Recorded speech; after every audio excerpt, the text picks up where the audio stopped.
You know what my favorite superhero movie is? It's the one everyone thinks is garbage. Hellboy. No, Hellboy, yes, well. The only reason I was in Quest for Fire, by the way, you thought it was for my acting. The guy was looking at my forehead and he was so fascinated. I just quit smoking 1 month ago. Cigarettes? Cigars. Cigars, but you don't inhale a cigar. I was inhaling cigars. Come on. I know. You look great. I can't believe you. I'm just trying to just. It's funny. You got handsomer as you got older. Thank you. No, really. Like your whole first part of your career, it was always these parts. You know, Quest for Fire and Beauty and the Beast. They did everything they could to cover it. It worked for you. I mean, look at the career you've had. But you actually grew into a nice. I would never guess that those were the roles. Looking at you now, that you played early in your career. What are you drinking? I'm drinking, I think that's maybe añejo tequila, perhaps, or? Well, whatever you want. Maybe it's already here, and here are some drinks that are already poured. Well, that's some water. We will figure it out. That's water. Yeah. Is this a drink? That's water as well. I can't get enough water. You gotta hydrate. Drink. What are you, a communist? Have a drink. There you go. And what do you want to mix it with? Nothing. Really? It's just like, look at that. Just perfect. Put hair on your chest. Just the ice. By the way, I remember seeing Quest for Fire in the theater in New York on 54th Street of Ziegfeld. Yes. Which was a big room. Do you remember My favorite theater in the world was Ziegfeld. Well, my two favorite theaters, it's hard to generalize like this because, you know, I mean, Radio City Music Hall is a pretty nice space. But not movies. They don't show movies. I saw some amazing. They show movies at Radio City Music Hall? They used to. Oh, I'm thinking of Carnegie Hall. Yeah. Right. Radio City is a good place to go see a movie. But Cinerama Dome and in LA and then the Ziegfeld in New York were my two favorite places to go see movies. And you just, you know, as luck would have it, that's the two theaters that Quest opened in. Oh, you remember that? You remember where it opened? I only remember the good shit, Bill. But I mean, I remember it was 1981. Cheers, buddy. Yes, great to see you. Great to see you. I always loved seeing you when I saw you after the show. You'd be at the after party at Real Time, and I was always very flattered that you were just wanted to be there, like more than I could tell you, and I appreciate it. Thank you very much. No, I had. It was fantastic to watch you live the night I came, the last time I came. Fernand Amandi was the journalist who you had on the show that night, and he invited me as a guest. And watching you zigzag your way through all of these different mindsets was very acrobatic. Oh, thank you. I will say, although I'm sure it sounds immodest, we did it. I mean, we do it still in real time. I mean, the show's called Real Time, and we do it in real time. For most of the 21 years it's been, it was live. I mean, live. You know that we shot it at 7 o'clock, where it aired out here. If you had the East Coast feed, and it was 10 o'clock to the east. Oh, I wasn't aware that ever changed. I assumed it was... No, when the pandemic came, then we had to move to 4 o'clock. Oh, okay. for like most of the things with the pandemic, no reason that ever saved one life. And you were doing it from one of your rooms in your house, right? Right fucking here and in my backyard for 6 months. I mean, my God. Looking back, it just looks so stupid. But I don't want to get on that. You were one of the things that got us through, pal. Thanks. I mean, but you know, everybody was like, you know, turning tail and for fuck's going sake. Into a defensive crouch. Oh, I can't. And there you were. I can't stand. We got to see pieces of your wardrobe we never knew existed. Exactly. Yes. And my dogs were like bit players in my fucking television show. Now my dogs are like getting a credit. The whole thing was just so stupid.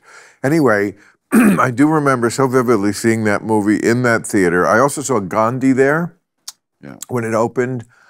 I was so blown away, Gandhi. I mean, the way he portrayed him and just the way he enveloped that character and the feelings of peace and love and harmony that radiated through the screen. But the guy next to me would not shut up. I had to slug him.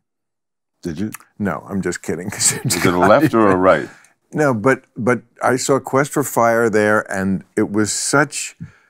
I mean, it was. I'd never seen a movie like that. I don't think they've made a movie like that since. And I'm wondering if you. Here's a good question.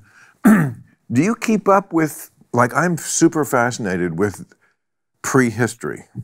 And 1981 to now is a long time, and they keep making discoveries. And like, I remember vividly saying on the screen when it came on, 80,000 BC. I was like, oh, that is so awesome. That is a great memory, a great thing to have remembered, because very few people, that just escaped a lot of people. I mean, I know because of all the questions you get when the movie opens. Like, when did that take place? It was right there, motherfucker. 80,000 BC. And of course, I think for a lot of people who don't have this silly hobby I have of studying prehistory and following the latest discoveries of the archaeologists and shit, they can't place that. So let me place it for you. Homo sapiens, our species, is only 200,000 years old, which is pretty amazing. Now, humans, our last common ancestor is 6 million years ago with the chimps. Then about 2.5 million years ago, we have Australopithecus. That's a human, like Lucy. Remember, they called her Lucy, about 4 foot tall. Not that cute. No. Quite frankly. Not like Desi's Lucy. Unless you're a vole. But, so that's a human, but not a Homo sapien, of course. And they left Africa, humans did, about 2 million years ago.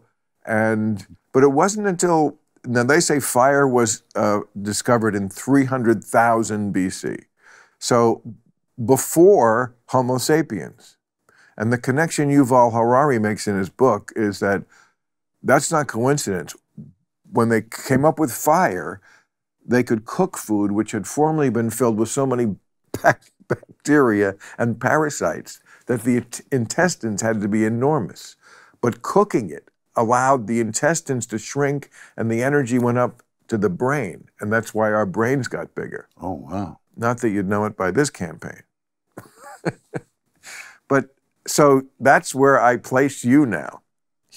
Fire, 300,000 BC. So it's been around for a while in 80,000 BC, but they still can't make it, I guess. Oh, wait. No, I think that's what they were saying. That's the whole conceit of the film. So that's in the 40-something years since they made that film, that's what's changed. In your movie, 80,000 BC was when they were still trying to find how to make fire. They could capture it in the lightning. You know, they captured it in that thing that I call him the first schmuck, the guy who drops it in the stream. Yeah, yeah. They're carrying it. You know, they have it, but you have to keep it in a tabernacle. Right. And it's the bald guy. I love that they made it the bald guy. It's always the bald guy. He's vaudevillian. Let's just face it. I mean, but no, the whole conceit of the film is that the ability to evolve was commensurate with the kind of climate you lived in by that point. So that there were certain areas that were very cold and people were just living in a tremendously defensive manner just to try to stay alive. And then there were certain more tropical climates where people were evolving faster because the obstacles were not, stultifying. So the conceit of the film is our fire goes out. We live on the north of the Pyrenees, and then these 3 warriors are sent to find fire, which is a commodity, not something that happens spontaneously in nature. Right. And we cross the Pyrenees, and where it's much warmer, and lo and behold, there's Ray Dawn fucking Chong. Absolutely. Right, naked. And so... Right. And she... You're talking about fire, baby. Right. That's right. It was Ray Dawn Chong. And she makes fire. It's this thing. Yeah. You're rubbing your hands together, basically, with the stick in the middle. Right. And, the fact that they hadn't figured that out yet, and they needed her to tell us, I think, is instructive. Says everything you need to know. Humans, and I mean, I could, you know, be the champion feminist here and say, sure, the woman figured it out, and the stupid man wouldn't ask for directions to fire. Well, no, but I mean, in your defense, it wasn't her specifically, but it was the tribe that she lived among. Well, she shows the guy. She shows the guy, but then she takes him into this cave, in this rather sacred moment of the film, this very climactic moment of the film, and introduces him to the shaman who is responsible for keeping this thing going. And so it's a skill that's already being passed down from which she happens to be a part of. But yeah, that was the theory of when Jean-Jacques Arnaud, great filmmaker, right, who has, and he's French, obviously. He's French, and I've done four movies with him now. Is that right? That was the first movie I ever made, and that was certainly the first collaboration with him. But he had made another movie called Black and White and Color, which won an Oscar for Best Foreign Film. And Jean-Jacques is as intellectually curious as anyone who I've ever met in the business. He made 7 Years in Tibet later on. He made this movie called The Bear. He made another movie about these tigers in Cambodia. I remember The Bear. Called Brothers. He refuses to ever... He's still with us? He's still with us. He just made an incredibly beautiful rendition of the burning of Notre Dame, which never got American distribution, but that's a whole other story. A documentary about when it was not a documentary, although when you watch the movie, you think you're watching... Because Notre Dame really did burn a few years ago. He made him film about that, which was a fictionalized telling of a real event. But the way he made it... Who done it? Who burned Notre Dame? Well, yeah, that's all in there. Interesting. And he's got these guys who are real firemen playing in the movie, acting in the movie. I don't think they've ever acted before, but they're so invested in what he's asking them to do that they're giving phenomenal performances. And you actually think, so the beauty of this film, which is indicative of Jean-Jacques' singular, non-commercial way of storytelling, is that you actually think, he's making you think you're watching real footage of the fire, when the fire was 1.5 years earlier. Right. And he just recreated it, and he shot in about 8 cathedrals all around Europe. I saw this one you did, I can't remember the name, but I liked it a lot. It's recent. It's Famke Janssen is your co-star. You're a hitman. And Richard Dreyfuss is in it. I heard a wonderful, I saw some stills. Of a wonderful moment you had with him right here in this chair. Moment. It went on for 2 hours, and oh God, now everybody's going to be doing the Dreyfuss. No. Well, he had a rough day. He was having a rough moment. He was ill or something. He was not ill. He was just very relaxed. I mean, there's no excuse for. Well, to his credit, if you didn't see it and just listened to it, he was perfectly lucid, and. I mean, I'll always be a big Richard Dreyfuss fan, both, professionally and personally. I did, first thing we talked about, he did a special on ABC. He was a big movie star at the time, so he could get a thing like that done in 1987 on the Constitution, because it was the 200th anniversary of the Constitution. Right. And I was, for some reason, one of those young whippersnappers who was like on that show. And it was a big feather in my cap at the time. I was thrilled that movie star Richard Dreyfuss was, putting me in something, and I was going to be on TV and not just telling jokes, but like doing a little highbrow sort of thing with a big star. So I feel the same way about him. He's real American royalty, and he's cinema royalty. And this little movie that you're referring to, called Asher, right, is something that I had a little production company of my own for about 5 years. It was a lot of lessons learned and no small amount of comeuppances, but it was a result of like, you know, if you just pick really, really cool material, you can make hundreds of millions of dollars. And every movie that I made lost money. Hollywood is like a cat. I mean, it's just movie making. Like, they have declared it dead so many times. My theory was always it'll never die because it's something you can do on a date for 2 hours without talking, which is what everyone is looking for in life at a certain point in relationships.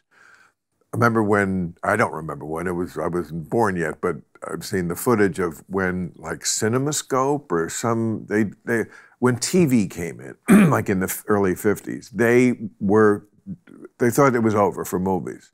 So they made movies in like this, this way too big screen. Right. And movies of that era, when they come on our TVs, they have to sort of box them weirdly because they thought they could like win the audience back with size. Like, TVs are small. So the other day I posted, 1986, Billy Wilder won a Lifetime Achievement Award from the American Film Institute. As he should. Very big deal. And it's one of my favorite speeches. But he starts off the second half of the speech with, I've been working in Hollywood for more than 50 years, which is also a half a century. And I've watched Hollywood vacillate between despair and fear. And it was such a witty thing to say that it took 30 seconds for the audience to realize, oh, that was a fucking great line. But then he went on to say, first it was sound that was going to kill us. Yes. Then it was and he goes through this whole litany of things. Now, this is 1986. The cell phone hadn't been invented yet. He said the new thing that's going to kill us is the chip. What is it called?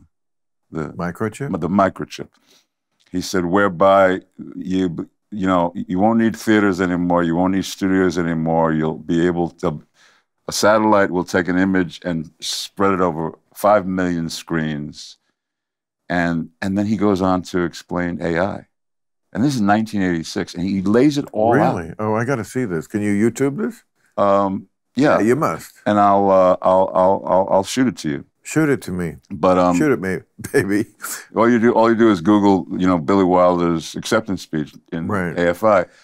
But the point of it is that the reason why I posted it is because the last line of the movie is, so my fellow picture makers, don't despair. They may have the kingdom, but we have the power and the glory. Wow. Which is one of the greatest lines in a speech that an artist can possibly give. It's biblical, right? It's from the Bible. It seems like, but it's the power and the glory. Yes, that's from the Bible. Yes. Yeah. But it's transcendent. So many movie titles are East of Eden, right? Inherit the Wind, right? I'm sure there's a list of 50. And I knew 2, so I'm gonna. There you go. You're way ahead of the game. I'm gonna get off this. I didn't know any. I'm gonna make believe that. No, Sodom and Gomorrah. That was. Well, that. Yeah. Sound of Music. No, that didn't. I don't think that was from the Bible. When I had my genealogy done by Skip Gates, you know that show, the Henry Louis Gates, the Finding Your Roots, the brilliant Harvard professor Henry Louis Gates. No. You should do it. I mean, they would be perfect. Well, I've been obsessed with doing something like a 23andMe or whatever they call them. But they do all the research for you. But this one sounds really trippy. You must have seen this. It's been on PBS since, Yeah, this is the one to do. Okay, so I did it, and they do they do you on one day, and then they have another one, and they put 2 people together to make it a more interesting episode. And they've traced my heritage back to 1818 in Ireland. They have the church records of the person. It's cool that you get that done, and they give you a booklet with all the clippings and the information. I mean, you cannot get your genealogy done better for free, or they may pay you a stipend. But the star of my genealogy thing on the Skip Gates show was my grandfather, my Irish side grandfather, my father's father, who I never met. He died in 1940. But he was a major motherfucker. There's banner headlines in the New York Times from 1919, 1920. He was head of the boatsmen's unions. Ooh. He shut down New York Harbor. Yeah. They negotiated with the president. Maybe it was Woodrow Wilson, I think, himself. That's pretty big. Oh, that's cool. Oh, very cool. I'm kind of afraid of what they'll find. Why? Because, you know, the kind of simian Neanderthals features that I have, yeah.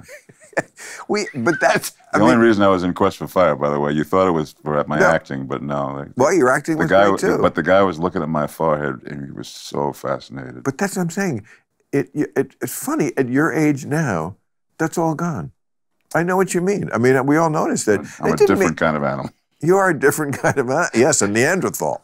But isn't that, to go back to Quest for Fire for a second, wasn't that also part of the plot, was that Ray Dawn Chong's tribe, who were much more human-like, then interbreeded, because we did interbreed. Everybody has, not everybody, but people do have Neanderthal blood in them. Well, the last image of the film is, you know, he's trying to fuck her. He's trying to fuck her from behind, and she turns him around, and they.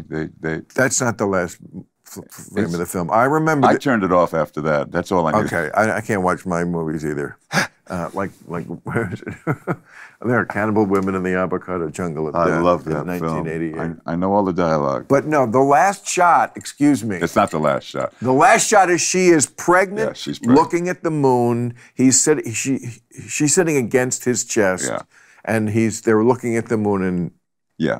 But about 30 minutes before the end, he goes to take her from behind. Okay. And she turns him around and shows him missionary. Apparently that scene meant a lot more to you. That's the only reason I took the movie. I feel like I'm... I said to myself, this is filmmaking. Right now, I'd like to give a shout out to all those people whose job it is to hire. From the small business owners growing their team to the HR directors hiring people across the nation. You have one of the toughest jobs there is. But what if I were to tell you that there's something that can make your whole hiring process faster and easier? It's ZipRecruiter, and right now you can try it for free at ZipRecruiter.com/random. ZipRecruiter's smart technology finds and sends you available great matches for your job. Once you review your list of the most qualified candidates for your job, you can easily invite your top choices to apply, so they're more likely to apply sooner. Let ZipRecruiter help make your job easier. 4 out of 5 employers who post on ZipRecruiter get a quality candidate within the first day. See for yourself. Go to this exclusive web address to try ZipRecruiter for free. ZipRecruiter.com/random. Again, that's ZipRecruiter.com/random. ZipRecruiter, the smartest way to hire. Club Random is brought to you by the audio marketing gurus at Radioactive Media. Let me ask you, what are you doing to grow your business? Don't just use Google and social media when you can acquire new customers by partnering with shows like mine, elevating your brand. Wouldn't you like to generate up to 9 times more leads? You can when you combine the power of audio and video with text messaging. Club Random has been partnering with Radioactive Media with clients such as Signalwire, Heat Holders, Wine Enthusiast, Lumi Micro-Dosed Gummies, and they can customize a campaign for you. For a limited time, receive $1,000 toward your first campaign plus free text messaging by going to radioactivemedia.com or text the word RANDOM to 511-511. Discover how audio marketing can surpass your current strategies. Just go to radioactivemedia.com or text RANDOM to 511-511. Text RANDOM to 511-511 today. Terms, conditions, message, and data rates may apply. I have a theory, and that is that the genius, the artistry, is constant. It's always been there. Whose artistry? The actor? The writer? Artistry in general. Okay. People who are brilliant enough to paint like Picasso and like Rembrandt and stuff. People who are brilliant enough to write music like Chopin and Gershwin and stuff. Constant. When we invent the new modality of storytelling, which was cinema back in the beginning of the 20th century, they came out of the woodwork, geniuses. Geniuses. I mean, if you look at like Chaplin. Yeah. The only thing that changes is not the artistry. The artistry is constantly there. Right. And it's there to be tapped. A lot of it doesn't get tapped, but there's so much in reserve that is, you know, waiting to be tapped. The only thing that changed to me was the marketplace.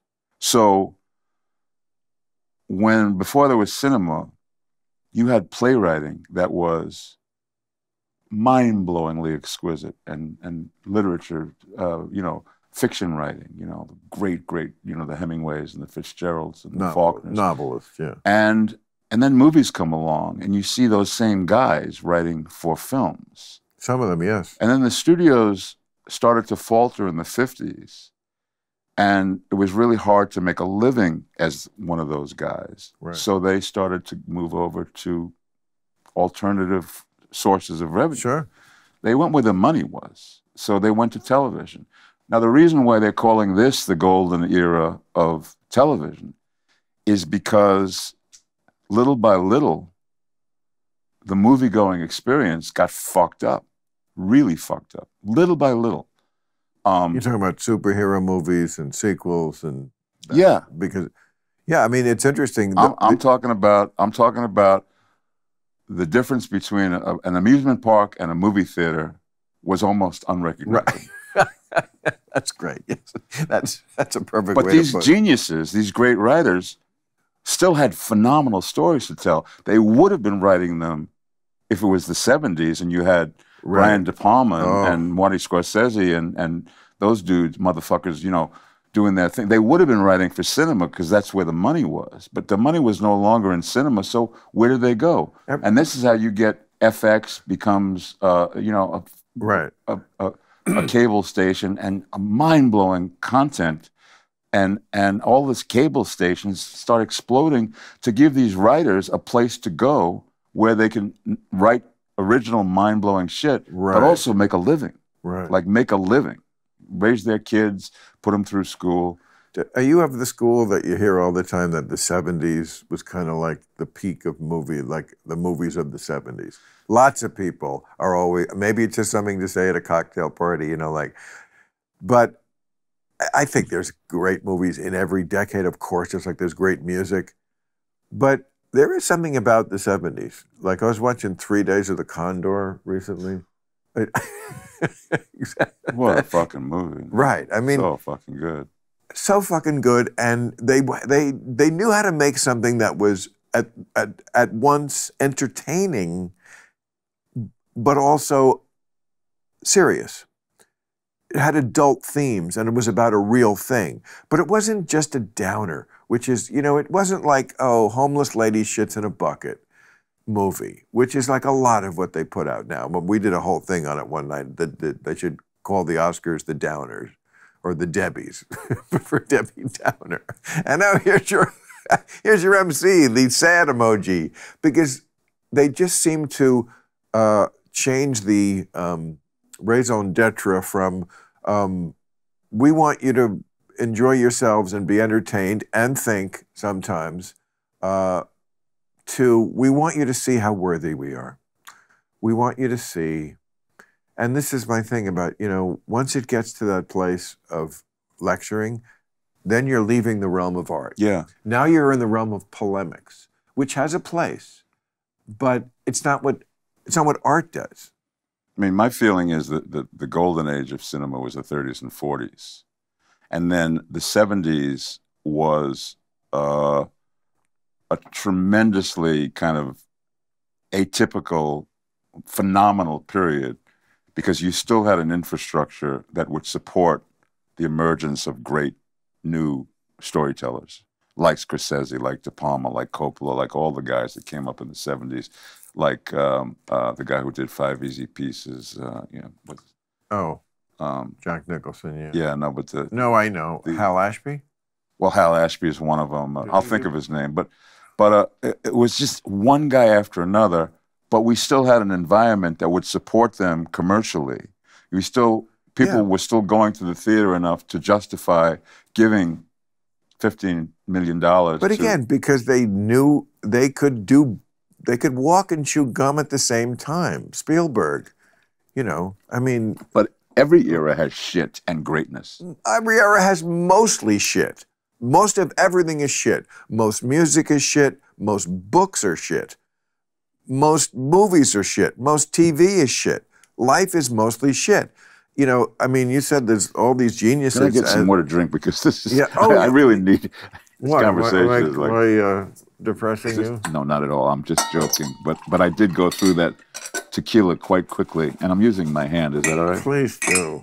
We're brothers. We're brothers, and we don't stand on ceremony. You're a club random. The piece of ice. That Random fell is right in the title. Oh, my new Trader Vic's lighter. I love it. Here's to Trader Vic's coming back to LA here. They sent me all this awesome shit. I love the lighter. That's beautiful. Do I put some of the shit. Oh, yeah. There you go. Trader Vic since 1934. And I hear from one of the people I met when I came in here today that they're coming back to LA. Yes, they are. They'll have a presence again. Did you spend some time at the one on the Wilshire in Santa Monica in your day?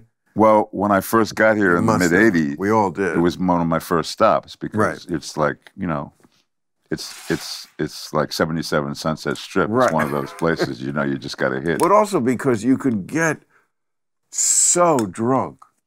The drinks were not like any other bar. I mean, it was a little kind of old schooly, which is also what was kind of cool about it, booths.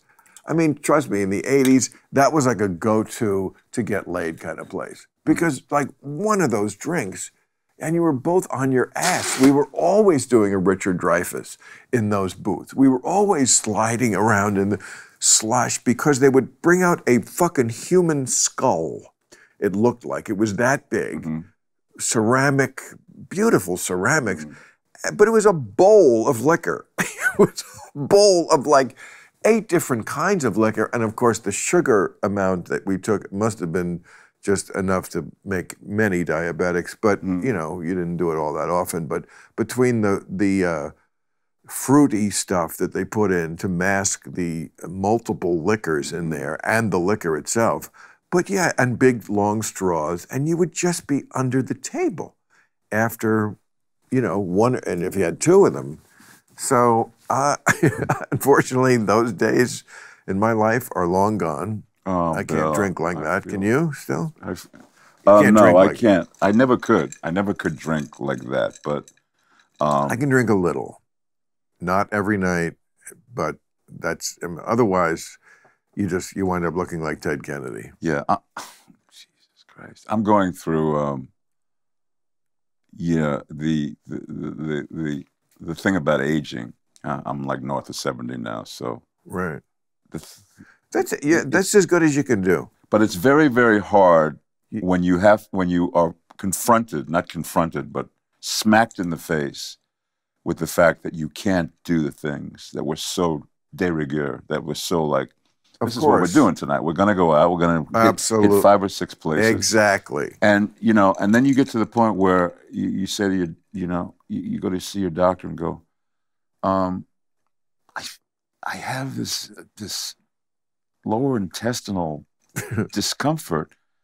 And he said, well, did you do anything different last night than you usually do? I said, no, I just went out and had 7 or 8 drinks. Oh. And if I had 7 or 8. I couldn't. That was something I could have done routinely. But not now. Well, now I'm finding out that my pancreas is revolting. As Mel Brooks, the way Mel Brooks used the term. The people are revolting. Yeah. Of course they are. They stink on ice. Yeah, I know. But well, that is. I mean, my hat's off to you at that age to be able to drink like that. The point is, I can't.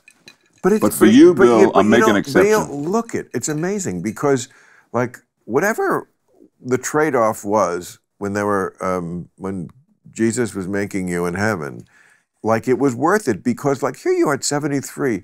That is not the skin of a 73-year-old, especially one who drinks. And that's usually what goes on people. You know, I mean, you could definitely still play really any late middle age, you know, if the character's 59, that is not a problem. That's good. That's a good thing to, especially like, you know, you're a good heavy, you know, like that's why I like that Asher movie because you were, but, you know, I mean, and we certainly have seen a zillion hitmen.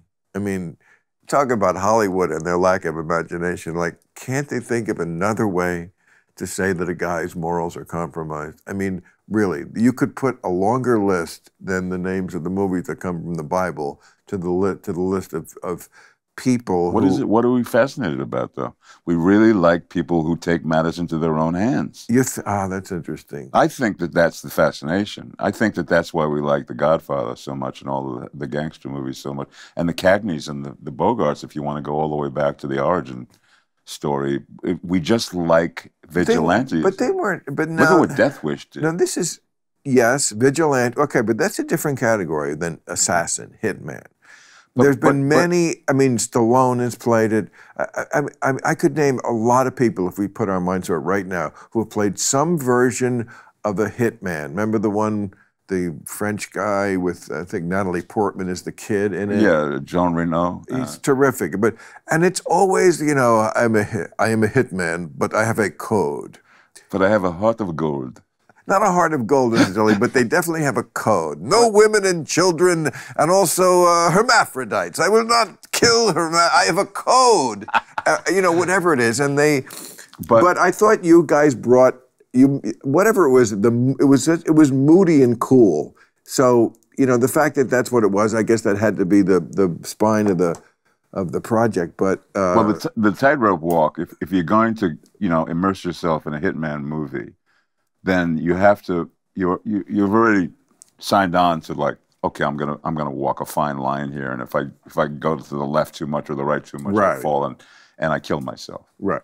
But the tightrope walk is that you have to make the audience believe that everybody you're killing has it coming.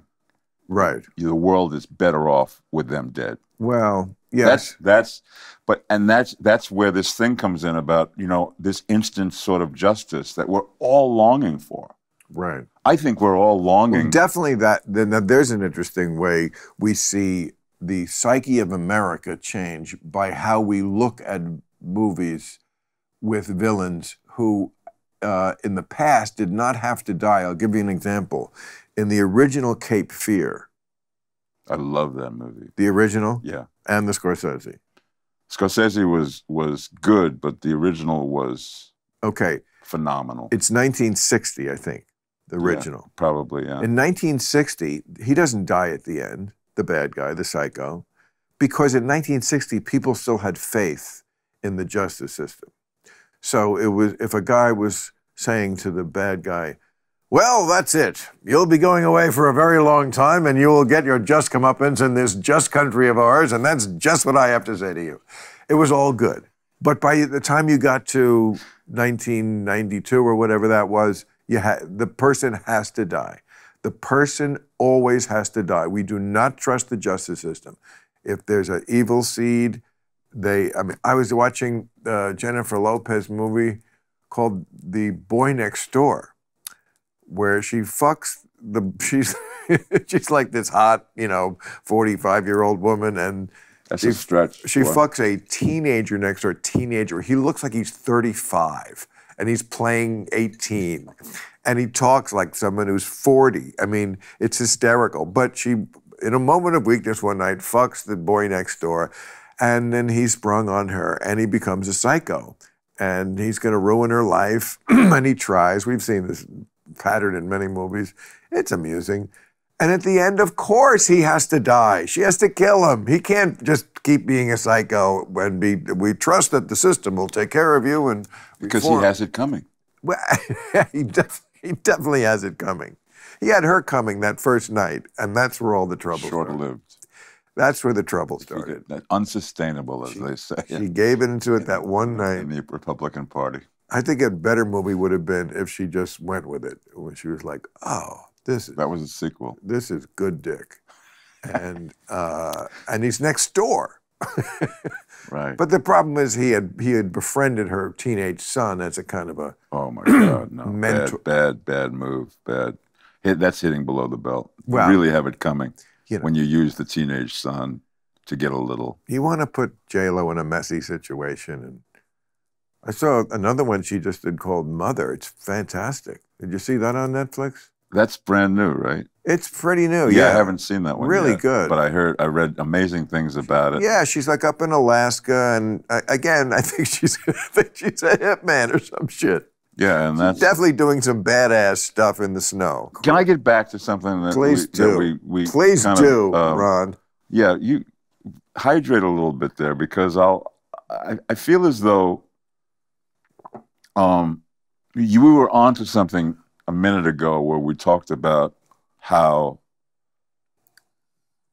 there seemed to be an unstoppable, irresistible movement to keep everybody at home, which culminated with a pandemic, which was, like nobody saw that coming, but everything was going in that way anyway, because Amazon was delivering everything to your house, and movies were being delivered to your house, and you never had to really leave your house. You could even have put on some goggles and have a sensation like you were walking in the park, walking your dog virtually. I will never be one of those people. No, none of us. I don't think you ever look cool with goggles on your head.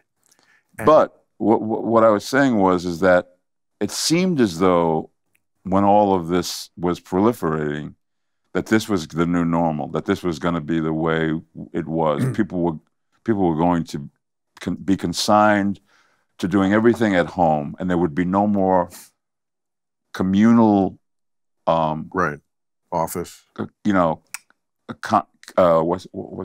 Yeah, like the office. Like there's no place where people gather communally. Yeah, there would be, movie theaters were the synagogues and the churches. These were places where they were ritualistic in nature, but what you got out of them was real spiritual kind of nourishment. And all of those things began to become devalued by the fact that you don't have to leave your house now. You can stay home and get anything you want, anything you want. And we thought, you just have to and I even thought, but then, somehow it's like that little piece of grass that grows between in the concrete. Yeah. It just, and somehow a movie does $180 million on a weekend, and you go, not so fast. Look at Oppenheimer. I think that the message from the audience is, do more of that. Work a little harder. But the idiots who run the show are going, they're always behind they're always 2 steps behind. Well, they're always going, oh, wait, now we got to do this now? Okay, well, you can't blame them too much when Avengers Endgame just, made $350 million. I mean, there's a reason why they make the movies they make. They want to make money. If people didn't go to these, but a lot of those franchise ones are starting to peter out. They're just, you can only do it so many times. Right. Even for kids. And they're all the same from each other. Like, what my favorite superhero movie is? It's the one everyone thinks is garbage. Hellboy. Hellboy, yes. Well, that's its own special category, right? Yes, I agree. It really is. But that was a great thing that happened for you. No, I'm joking. No, it's a big thing. I took a shot there. No, it's great to have a tentpole franchise thing like that. Plus, what was great about it, now that I've taken this conversation, shoved it back my way, which is, please do. You better watch out because I do that. But it was basically a superhero movie about a Slav who wanted to stay home and eat pizza and watch the Three Stooges. It's fun. So it's an underachiever superhero movie, which gives it a second layer. But anyway, enough about me. No, I love Hellboy, so you don't have to apologize for that. I was just going to say the one I like that everyone hates is Catwoman. For some reason, Spider-Man is genius and Catwoman is horrible. And to me, it's always the same movie, the origin story of how they got to be where they are. And it's like, AI looks at that and goes, oh, please. It'll take me 1 second to come out with the next one. They don't even need AI. They just feed in the last one. And Catwoman... What is the opposite of artificial intelligence? Real intelligence? Non-intelligence. Well... Yeah, that's what you're describing. Yeah, I mean, it was just Zero intelligence. at least in the Catwoman, I could look at Halle Berry. But you know, I mean, it is amazing how much they will. Liam Neeson has done like 3. I'm not talking about Taken, which is. I mean, the first one was great. The first Taken is great. Then, of course, it gets like, oh, Taken again. All these kind of movies where something crazy happens to somebody and the movie's such a big hit, they're like, well, I guess it's going to have to happen to Bruce Willis again in Die Hard 4. I think they should make Titanic 2, where she goes on another ship and it hits another iceberg. Call it Titanic 2. Is it me? But you know what I mean? They just they paint themselves into this corner. But Liam Neeson has done this other thing where he did a movie where he was on a train and somebody's like blackmailing him to take over the train or else I'll kill your mom or something. And then they did the same movie on a plane. It's almost the exact same script, but now we're on a plane. I'm like, my hat's off to you, Liam. That takes big disclosure. Irish balls. You know, it goes back to William Goldman, who said about Hollywood, nobody knows anything. Oh, yes. Right. So that's an amazing book, the William Goldman. Amazing. It's called Adventures. Hollywood something. Adventures in the Screen Trade? Yeah, isn't that the name of it? I mean, it is such a handy guide to, if you ever wonder about anything that's happened in show business, he will make sense of it for you. Like, I love the part where he says, people think it's a mystery, like how we get big movie stars to, you know, like pick our script. Write them their first scene where you first see them. Write them a big fucking speech where they look like a hero, and they'll do your movie. Write them, make them look cool. Put that on the paper. Yeah. And it's so true. Every star just about wants to just, in baseball they would say, stay in the show. But the interesting thing about a guy like William Goldman is, you know, you can't assign more hits with a person than, you know, he was associated with, and yet he writes a book which the first sentence is, here's the thing about Hollywood, nobody knows anything. Yeah. I think he's talking more about the studio heads and what's going to be a hit or not. But as far as like, how do you actually have a good script? And he's like Butch Cassidy, right? And I mean, I can't, The Sting, is that William? Yes. I mean, yes, I can't remember all of them. But yes, he had an amazing run. And The Princess Bride. Oh, really? I didn't know that. But here's the thing, as you know better than I do, about movies, is anything can fuck up a movie. You have to be lucky. There's so many elements. And if any one of them doesn't work, it's probably not going to work. Yeah. I'm sure when I was making brilliant movies like Cannibal Women, I remember every day they come back from the dailies and it's just the greatest fucking thing anyone's ever seen. I mean, celluloid, this should be sent directly in the time capsule. Smithsonian. I smell Smithsonian. Yeah, and this is like, they all think when they're making it, and then I guess they get in the room with the editors and they put it together, and then suddenly it's like, oh. I mean, and you see so many movies from very talented directors that suck. They just miss. Yeah, no, I've been working on a movie where all along the way you say, did you see the dailies? Oh. Right. Oh. I know. My God. I know. And then you go see you get invited to the casting crew screening, and you watch the movie, and you're like, right. And you go, what happened to all those great dailies? Right. They never made it to the screen. But it's all just, everybody's blowing smoke up everybody's ass. Right. And, but the thing is, like... And you're right. The odds are so against something good taking place because 400 pair of hands touch this product before it comes out. You have to, yeah. I gotta pee, to be perfectly honest. I was, I can't remember the name of the fellow in the white T-shirt who welcomed me here, but Chris? The minute I got here, because I drove from Pasadena, and I'm 73, and the minute I got here, I said, I need a bathroom so bad. And that's only a 40-minute drive. I mean, you know, come on. It's I understand, aging is pal. not for the. Well, Betty Davis said it's not for sissies. It's so not for sissies. It's really not. But I'm so glad we But got. the only thing that aging is good for, which you've always been good at, but you're better at now, is that you just don't give a fuck what anybody thinks. Yeah, and you're wiser. Club Random. All right, man. Thanks, brother. This was really so much fun. I'm Thank so you. glad I'm going we to get did up this. slowly because that's the Yeah. only way I know Oh, how. well, you know, Dreyfus has the record, so you're never gonna. You don't have to worry about This is a very the record. comfortable chair, but it's kind of low.